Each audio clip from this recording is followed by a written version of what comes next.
किसान भाइयों नमस्कार, मैं हूं दशरथ धाकड़। आप देख रहे हैं डी फार्मिंग यूट्यूब चैनल। अधिकतर क्षेत्रों में धान की फसल गबोट अवस्था में चल रही है, यानी कि धान में अब बालियां निकलना शुरू हो रही हैं। धान की फसल में जब बालियां निकलना प्रारंभ होती है उस समय किसान धान में क्या डालें जिससे बालियों की लंबाई बढ़े, बालियों में ज़्यादा दानों का भराव हो और दानों का आकार बढ़े। बहुत से किसान इस समय एनपीके खादों का प्रयोग करते हैं। बहुत से किसान धान में बोरोन का प्रयोग भी करते हैं। वहीं कुछ किसान ग्रोथ प्रमोटर के रूप में बायोविटा या सागरिका या माइक्रोन्यूट्रिएंट फर्टिलाइज़र का प्रयोग करते हैं। आज हम बात करेंगे धान की फसल में जब बालियां निकलना शुरू होती हैं तो आपको कौन सी चीज़ का प्रयोग करना चाहिए जिससे आपको अच्छा फ़ायदा मिल सके। इस वीडियो में आपको कम्प्लीटली पूरी जानकारी मिलेगी।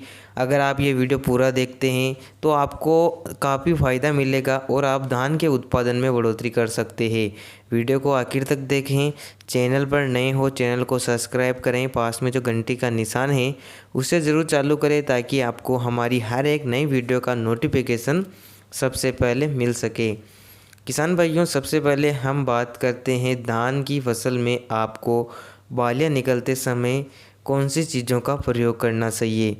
किसान भाइयों, अगर आप इस समय ग्रोथ प्रमोटर का प्रयोग करते हैं तो इसके प्रयोग से फसल की ग्रोथ भी बढ़ती है, जिससे बालियों का विकास भी होता है। लेकिन फसल की ग्रोथ बढ़ने से बालियों की लंबाई उतनी ज़्यादा नहीं बढ़ पाती है। इस समय आपको ग्रोथ प्रमोटर का प्रयोग नहीं करना चाहिए। अगर आप ग्रोथ प्रमोटर का प्रयोग करना चाहते हैं तो आप धान की फसल में बालियां आने से पहले ही ग्रोथ प्रमोटर का प्रयोग कर सकते हैं। अब बात करते हैं कि धान में बालियां निकलते समय आपको कौन सी चीज़ों का प्रयोग करना चाहिए। किसान भाइयों, जब धान में बालियां निकलना शुरू होती हैं तो इस समय केवल हमें आवश्यकता होती है कि बालियों की लंबाई बढ़े और उसमें ज़्यादा दानों का भराव हो। तो इस समय आपको अपनी धान में फास्फोरस और पोटास तत्वों का प्रयोग करना है। और अगर आप बोरोन का प्रयोग करते हैं तो इससे भी आपकी धान की फसल में काफ़ी फ़ायदा होता है। अब आप कौन से खाद का प्रयोग करें, तो जब धान में बालियां निकलना प्रारंभ होती हैं शुरुआत में, यानी कि जब धान गबोट अवस्था में होती है उस समय आप एनपीके 05234 का 1 किलोग्राम प्रति एकड़ की दर से स्प्रे कर सकते हैं।